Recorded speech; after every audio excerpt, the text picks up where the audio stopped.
welcome everybody. We'll get started. First off, I'm Steve Fisher, an associate professor in the Department of Kinesiology and Health Sciences, and happy to be a co-lead for the Healthy Waterloo campaign. For those of you joining us for the first time today, Healthy Waterloo is a collective impact campaign to create Canada's healthiest campus. But it's not just about walking a little more or eating a little healthier. It's about how do we really move the needle to transform our health systems. For example, what if working and studying at Waterloo made us healthier? Or maybe we can think a little bigger. What if working or living in the region of Waterloo made us healthier? What if health didn't start at the hospital door, but our policies, our systems, our communities were all aligned to empower us all to achieve optimal health and well-being? That's what Healthy Waterloo is challenging us to do. How do we come together to work to make sure, or how do we come together to work together to make sure all of us can achieve optimal health and well-being? So today, we're going to learn a little bit more about some of the community assets that we have here available at Waterloo in our community that might support our health. But as I mentioned, today is part 2 in a 4-part webinar series. So if you missed the first webinar on collective impact and kind of a background on Healthy Waterloo, or you want to look forward to earmark future dates for our next webinars around sort of by the numbers health at Waterloo, or details about what other campuses, communities are doing around the country, feel free to check us out at healthywaterloo.ca. But before I introduce today's webinar, I just want to pause for a moment to acknowledge that much of our work takes place in the traditional territory of the Neutral, Anishinaabe, and Haudenosaunee peoples. Our main University of Waterloo campus is situated on the Haldimand Tract, the land granted to the Six Nations that includes 6 miles on each side of the Grand River. Our active work towards reconciliation takes place across our campuses through research, learning, teaching, and community building, and is coordinated within the Office of Indigenous Relations.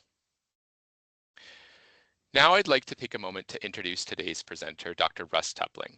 Dr. Tupling is a professor and chair in the Department of Kinesiology and Health Sciences.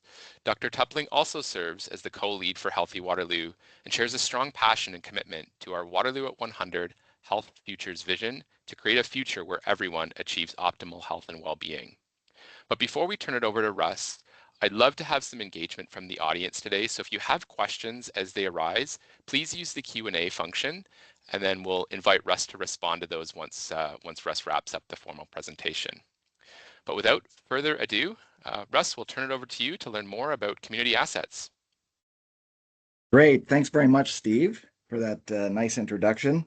And thank you to everybody who's taking the time to tune in this afternoon. I'm sure it's a busy time of year for most of you. In fact, I know it's a busy time of year. So really appreciate you taking the time to be with us this afternoon. But hopefully you're feeling healthy and happy as we're heading into the holidays as well. Thanks to everybody who will be tuning in later to watch this online as well, to engage with what we're trying to do here. So today we're launching an important piece of the Healthy Waterloo vision, a shared mapping of our campus and region's health and well-being assets. And when it comes to health and well-being, Waterloo truly has remarkable strengths, including services, programs, spaces, community networks, cultural assets, a long history of collaboration and caring. But most importantly, it's our people. We have smart, caring people with diverse talents and perspectives who care deeply about the health and well-being of our community. But we also know that for many in our community, health and well-being are not where we want them to be. And as Steve mentioned, our January webinar, Health by the Numbers, will dig into the data behind those challenges. Part of the problem is that our existing assets often live in silos, with no single person or organization holding a complete picture. So that brings us to why asset mapping is important, why it matters for Healthy Waterloo. Well, first of all, it helps us flip the narrative from what's wrong to what's strong. We're using an asset-based community development approach, or an ABCD approach, which is one that focuses on the gifts, capacities, and leadership that already exist in our communities rather than on the deficits.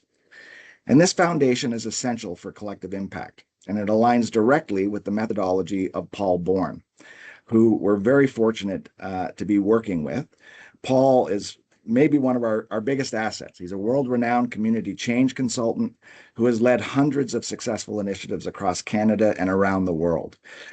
Paul is retired now, which means he only takes on 4 projects a year. And so when we told him over sushi at Ken's Sushi, Steve and I met with Paul and we told him about Healthy Waterloo. And then because he cares about the health and well-being of our community, he immediately, without hesitation, wanted to work with us. And that really gave us a boost of confidence that maybe we can actually do this. And that really is a huge asset, that commitment and human will. So moving on, asset mapping is also important because it allows us to connect what already exists, turning isolated supports into a coordinated system that can achieve far greater impact. It creates a navigation tool for students and employees and a systems tool for leaders. And importantly, the map also helps us see who is being served and who is not. It brings forward questions about equity, accessibility, and representation. It helps us uncover assets that are often overlooked or not widely known, especially for equity-deserving groups. Another systems-level benefit of asset mapping is it strengthens our ability to make smarter decisions. It helps us identify duplication, underused resources, opportunities for co-location or joint programs, and areas where targeted investment can produce meaningful change. And finally, this work builds momentum, it builds commitment, it strengthens political will. And if we want to mobilize our community around a common agenda, shared measurement, and aligned action for Healthy Waterloo, we need a shared understanding of what's already strong and where the leverage points are. So what is an asset map? Well, it identifies the existing strengths, resources, relationships, and structures that support health and well-being. And normally we map 4 categories of assets: physical assets, social assets, political assets, and financial assets.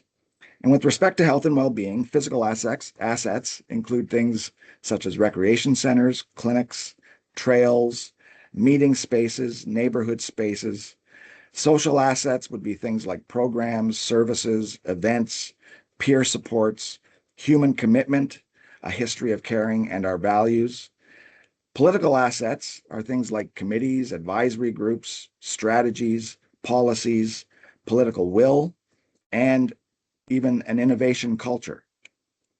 And then financial assets, of course, are funding programs, donations, benefits, and material supports. So here is our asset map. It is definitely a work in progress, but we thought we would share with you today what we have so far. Asset mapping isn't always a literal map, but for this project, we've chosen a geographic map to not only create an inventory of what exists across campus, but also to show where our health and well-being assets are located. It's been a team effort, and I want to highlight and thank a number of folks on the Healthy Waterloo formation team who helped with this: Donna Reams, Melissa Patworka, and especially our 2 student wellness research and engagement coordinators working on Healthy Waterloo this term, Jacob Grima and Asantwa Kwanzaa. And of course, a big thanks to Paul Bourne, who is a great teacher. So this map, which I'll open up now, as I said, is very much a work in progress. And we certainly haven't identified all the assets that support health and well-being in our community yet, and we expect it to grow and evolve as more people contribute. It also focuses specifically on University of Waterloo assets. Hopefully you can see that here on the map, outlined by Ring Road and the North Campus. But it will also be creating a similar map for the wider Waterloo region community so we can see the full system that we're part of. Before I walk through the map with you, I just want to highlight some key organizing principles. So first of all, you'll notice a color scheme for the pins, and the colors reflect either the type of asset or they align with the faculty, AFU, and satellite campus branding. And for the type of assets, blue represents services, green, spaces and meeting points, orange, programs, health and wellness programs, and purple is education, training, and research. You'll also notice that some pins use unique symbols to match the specific type of asset, which helps users quickly identify what they're looking at. And as you explore the map, you can click on any asset to open a link that takes you directly to its website or information page where you'll find more details about what the asset offers and who it serves. For some assets, you'll also see a link to a secondary map that shows additional locations across campus where that asset is available. So users can easily see all the places where that service or program operates on campus. And finally, for now, we decided to organize the map layers by who can access which assets, because access determines who benefits, where gaps or barriers may exist, and how these supports function within our broader well-being ecosystem. So starting with the first layer, this shows the resources that everyone on campus can access, all students, staff, and faculty. These are some of our most universal well-being assets, okay? Shared spaces, campus-wide services, major programs, and inclusive community hubs. They form the foundation of Waterloo's wellness ecosystem. Now, there's a lot of these assets, so many that I just don't have the time in this webinar to go through each one, but we will be making this map available on the Healthy Waterloo website, where you can explore these assets in more detail. So today, I'll just quickly highlight a couple of these here. And I'll start with, just randomly, multi-faith spaces, okay, which support our spiritual health and well-being. If you click on the link, it'll take you to another map that has all of the locations for multi-faith space activities. And if you click on each one, you can see some details about where it is, what the room number, the capacity, whether there's a code, the time of operation, etc. If I hover over Warriors Physical Activities Complex and Columbia Ice Fields, these are facilities that support recreation facilities and social activities for our students, staff, and faculty, including fitness centers, pool, gyms, etc.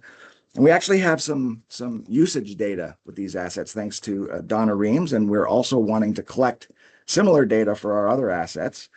But I thought you might be interested to know that in 2024-2025, there were a total of just under 1 million visits, unique visits to PAC and CIF. And we know that's an underestimate because many don't tap in at the front desk with their walk card. And there were 41,462 distinct users of these facilities. We look at Warrior intramurals. I have some more data. So these are sports leagues. And I understand that the University of Waterloo has the largest intramural program in Canada. And Donna provided data that said that 16,000 registered participants in 2024-2025 in 1,630 intramural teams and 17 sports. So on average, each year there's just over 10,000 unique participants. Can also highlight the Office of Equity, Diversity, and Anti-Racism, and I've got 3 pins here representing 3 major types of assets that the office provides, both services for members of our community that are experiencing or have experienced discrimination or harm, We have a unit that is the policy and programs units, which provides programs for our entire community. And there's also the education and outreach unit, which provides training for anyone across campus or any unit. I want to highlight health and well-being courses. We have a number of courses that are offered in different faculties or programs, obviously in the Faculty of Health, but also in the Faculty of Arts and the AFUs with the Health Humanities programs. And several of these courses are foundational introductory courses. They're offered online, and they're accessible to our whole community, including staff and faculty. And so we have ideas maybe to provide some of these resources to all of our staff and faculty. And then the last thing I want to highlight that's available for our whole community and extremely important for Healthy Waterloo is our health and well-being research that exists across campus. And this occurs in every faculty in our satellite campuses in Kitchener, Cambridge, and Stratford. And this obviously Healthy Waterloo is going to need to tap into our research assets, health and well-being research assets to help us create Canada's healthiest campus, to identify the problem, define the problem, analyze the data, and create and test solutions to improve health and well-being. Okay, our next layer, close that layer, is the layer that includes core well-being supports that all students can access regardless of faculty, level of study, or their location. And it's made up of some of our most widely used health services and student-facing well-being supports. Okay, and these include clinical and primary care services, such as health services in the family health clinic, counseling and mental health supports, including individual counseling, group programming, and crisis services, athletics and recreation programs, specifically Warriors Varsity Athletics, and several campus wellness programs covering health promotion, mental health education, workshops, and training. And finally, peer-to-peer supports, which are available to all students, such as peer success coaching through the Student Success Office, and a program called Move Your Mind, which connects students with volunteer peer mentors to support physical activity, motivation, routine, and well-being. And I'll just highlight this program because this is one that I just learned about in doing the research, the asset mapping research. I had no idea that it existed. It's through athletics and recreation, and this is a program for all students, and it is supported by students. Anybody can refer a student to this program, or students can register on their own. It involves one-on-one consultation. You get paired with a workout buddy. Participants encouraged to move, find something they really enjoy, and it supports people of all abilities and interests are welcome. Okay, and there's also ongoing coaching and mentoring, something that is an incredible asset for our student community.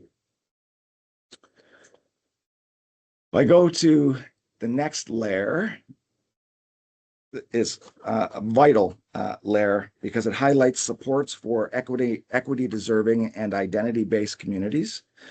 This layer helps us understand where targeted supports exist and where future investment may be needed.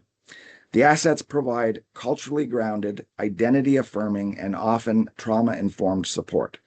And they include peer support communities like the International Peer Community, GLOW, the Center for Sexual and Gender Diversity, RAISE, which is a WUSA service that stands for Racial Advocacy, Inclusion, Solidarity, and Equity, and the Connection Collective. There's also athletics and recreation programs specifically for equity-deserving groups, a program called Making Space.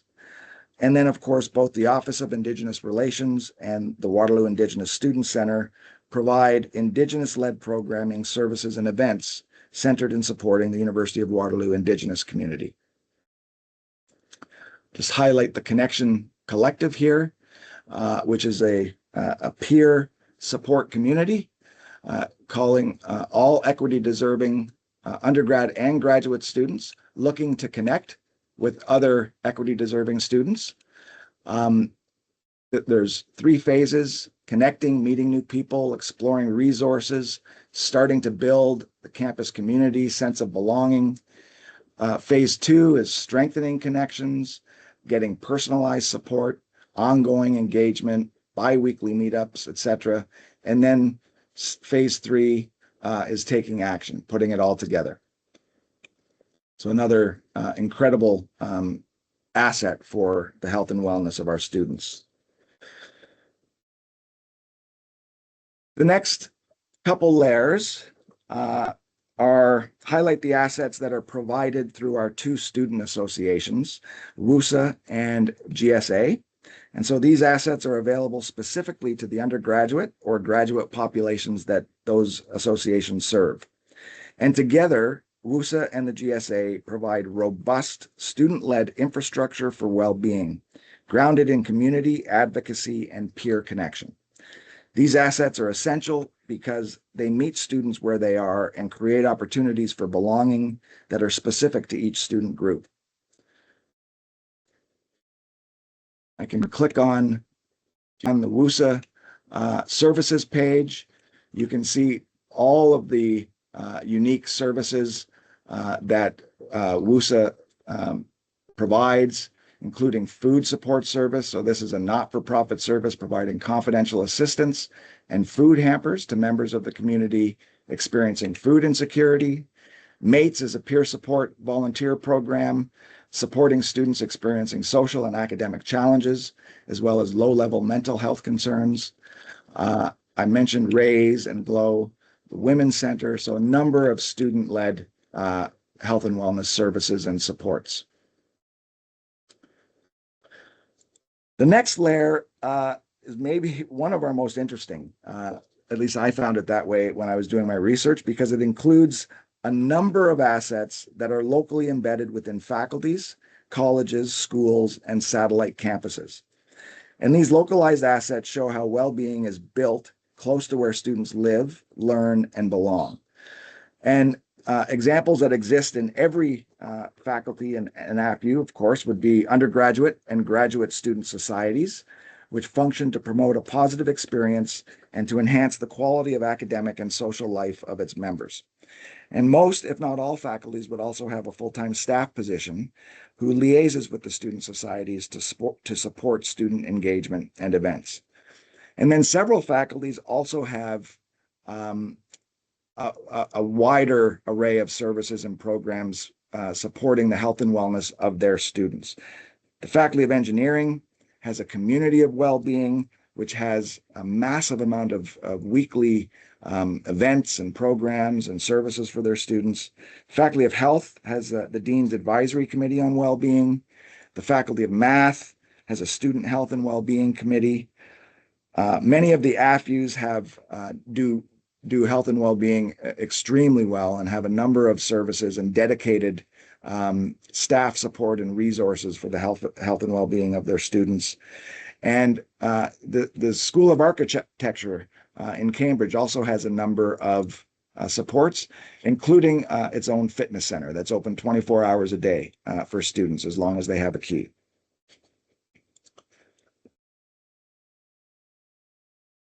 And then finally, we have a number of assets, maybe not quite as many as we do for the students, which may identify some gaps in the system, but we have a number of assets that are for staff and faculty only. So fitness programs, obviously our health plans that we access and supports employee health and accommodations, programs and events such as Keeping Well at Work. We have staff fitness classes that athletics offers specifically for staff, restricted to staff, and then faculty have a healthcare spending account, which is over the last couple of years.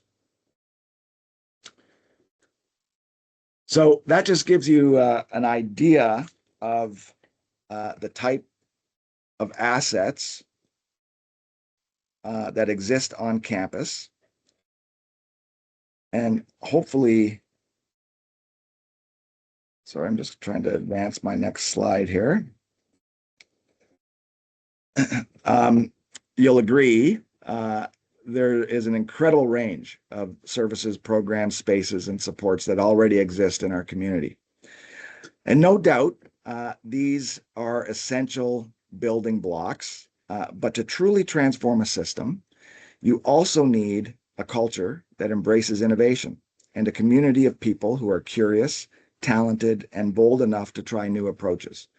And that's something that Waterloo is known for, of course. Um, we've been innovating for 68 years, and for almost half of those years, we were recognized as Canada's most innovative university. And in 2007, the Intelligent Communities Forum uh, named Waterloo, City of Waterloo, Waterloo region, as the world's top intelligent community. And that really is something that inspired the vision for Healthy Waterloo. We're already the most intelligent community. Now let's be the most intelligent and the healthiest community. And I love this quote from Lou Zaccarilla, who was speaking on behalf of the Intelligent Community Forum when he announced Waterloo as the winner in 2007. And the quote is, "What makes Waterloo special is that in the heart of the technology triangle, the tradition of community barn raising, looking after one another from the very young to the very old, is kept alive today. It's a place where people wake up and give thanks for the fruits of their works and for their good fortune." And Waterloo's history of caring and commitment to the health and well-being of our students, staff, and faculty is a vital asset for Healthy Waterloo. Going through some of the history, you may know that the Okanagan Charter was officially signed by President Heimdallr at a student mental health forum in October 2018. And at the same time, the Healthy Workplace Statement was signed as a complementary commitment.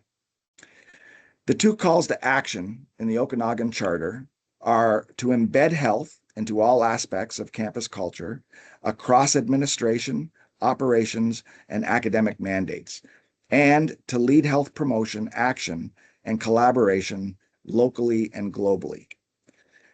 The Healthy Workplace commits to foster a healthy, safe, and supportive workplace where individuals are valued, engaged, and able to thrive, and to create, maintain, and ensure a healthy workplace environment with fair and equitable access for all. Both of these commitments were foundational and led to the creation and launch of the university's Wellness Collaborative in June 2019. And the Wellness Collaborative is active today, and it unites students, staff, and faculty to advance campus well-being, with advisory committees driving action in key priority areas. A lot of the work is centralized in campus wellness and other committees. But as we just saw, there are many areas and groups that support the health and well-being across campus as well. And so the model is really to create this community of practice.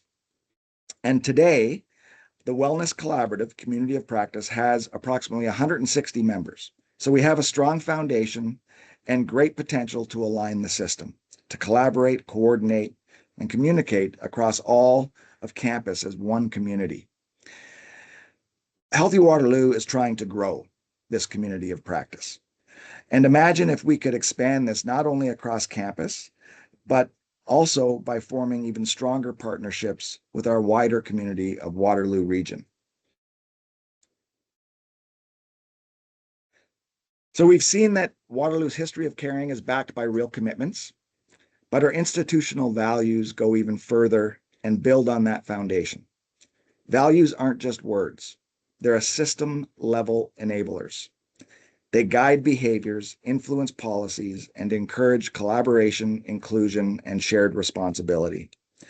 In that sense, Waterloo's values and value imperatives are some of our strongest social and political assets that support well-being and collective impact. And showing up every day and bringing these values to Healthy Waterloo is how we're going to create Canada's healthiest campus. And building on our values, Waterloo at 100 represents one of our strongest political assets. It's our long-term strategic plan focused on some of the most complex challenges facing individuals and communities today, and indeed the world, including health and well-being. It pushes us to lead globally and act locally, asking directly, how will we ensure everyone achieves optimal health and well-being? This is Healthy Waterloo. One of the goals of Waterloo at 100 speaks directly to this work, to create a decolonized, equitable University of Waterloo community that works together and supports health and well-being and contributes to the region's communities. And I think it's fair to say that Waterloo at 100 is the reason Healthy Waterloo has taken the shape it has and progressed to this point. Waterloo at 100 also reminds us that well-being isn't something we build alone. Our students, staff, and faculty depend not only on campus supports, but also on the broader ecosystem of assets across Waterloo region. And the same goes for our campuses in Kitchener, Cambridge, and Stratford. We're just getting started here in mapping these community assets, as I said. We have a lot of work to do, but this slide highlights many of the rich physical, social, political, and financial assets that exist in Waterloo region. And we'll add this to the website as well. And there are links to region websites for more information on these health and wellness assets. Okay, so now we just want to leave you with a couple of final messages today. And the first one is that we all have a role to play in Healthy Waterloo. And if you'll indulge me, I'll just read this statement. Together, we have the power to create a thriving, healthy campus. Now is the time for every student, staff, and faculty member to renew their commitment to well-being, not just for themselves, but for our entire community. By involving everyone and asking what matters to our health and well-being, we can collaboratively build a culture where everyone has the opportunity to flourish. The university must lead with purpose, providing the resources, encouragement, and inspiration we need to create the future we all want, where everyone achieves optimal health and well-being. And the final message we want to leave you with is this: we're not starting from scratch, we're starting from strength. And when we connect those strengths, we create the conditions for a healthier Waterloo together. Okay, well, thank you all for listening, for your attention. I hope that you got some inspiration out of this, and if not, at least some useful information. But happy to open this up to questions, Q&A now, Steve. Excellent, Russ. Thanks so much for an amazing and inspiring talk, and really exciting to see the map and kind of learn the spectrum of assets that are available to the community, but also interestingly, how some assets are available to some folks, excuse me, but perhaps not all, and what that might mean. For folks on the webinar live today, again, just a reminder, you're welcome to put your questions into the Q&A, and then we'll feed those into Russ and get his thoughts. But Russ, just to get us started, I wanted to circle back on that a little bit, because I really enjoyed the map, but it was interesting to see how that map changed as you went through the different layers in terms of who has access and who might not have access. And I wondered if you could take a moment to speak to your early observations in terms of access that students might have that maybe staff and faculty don't, but maybe could benefit from, or vice versa.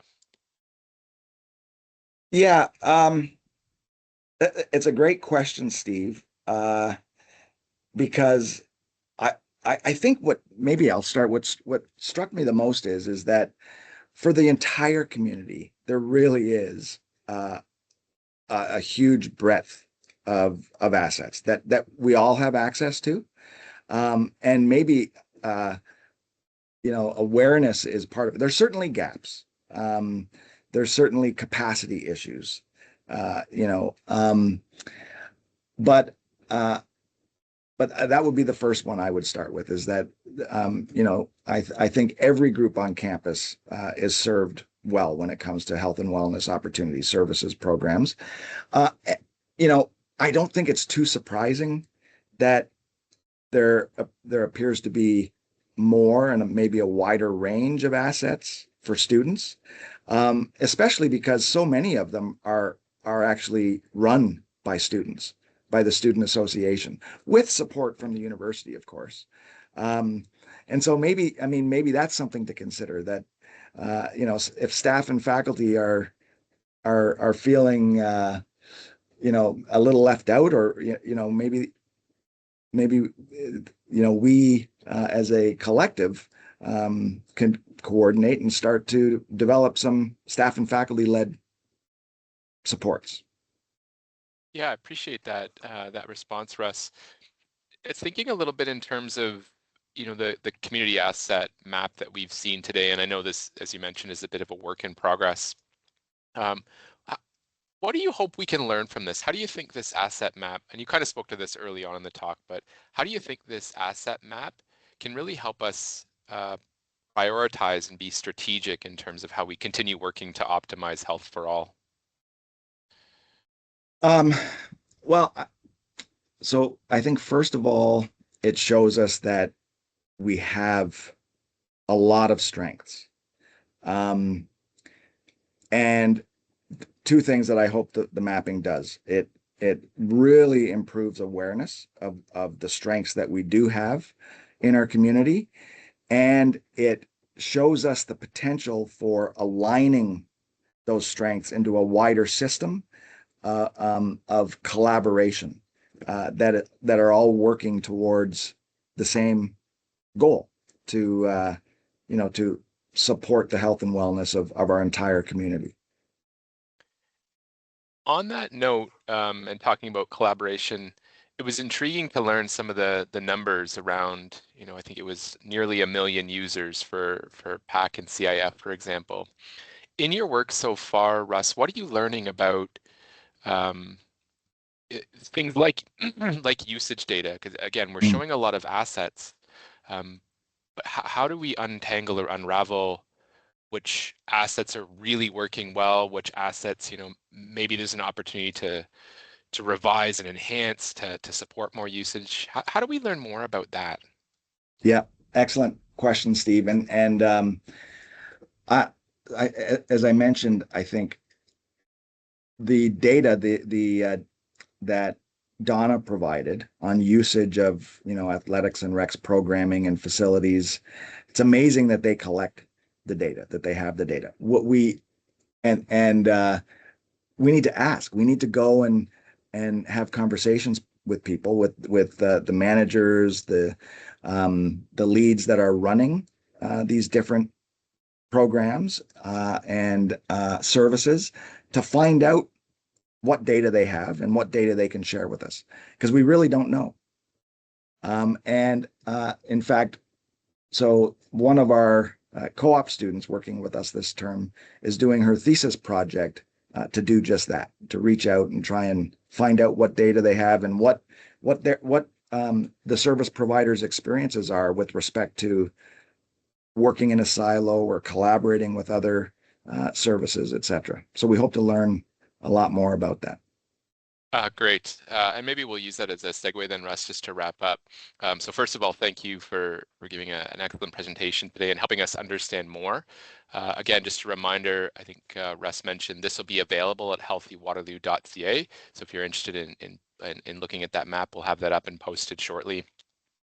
But just thinking and kind of Russ, to borrow from your last slides, we'd love to hear from you. We'd love to learn more about your vantage point of health on campus and in our community. So via healthywaterloo.ca, connect, reach out. We'd love to support you in hosting a community conversation. Maybe you and colleagues or students you work with want to sit together and share some thoughts and help us learn more about health broadly on campus as we continue to build this collective momentum. Uh, Again, just a reminder, this is a webinar 2 in a series. So if you've missed a webinar, you can check it out at healthywaterloo.ca. And then you can also check out events to look at forthcoming webinars, like the one where we'll talk a little bit more about data and health by the numbers. It's been really interesting behind the scenes now as we're amalgamating the data to learn some of the strengths of the campus and to learn some of the places where we have some opportunities to improve, specifically around health. So again, without further ado, Dr. Tepling, thank you so much for your time today. Thank you everybody for joining us today, and have a safe, happy, and healthy break. We look forward to seeing you again in the new year. Thanks, Great. everyone. Thanks, Steve. Thanks, everyone.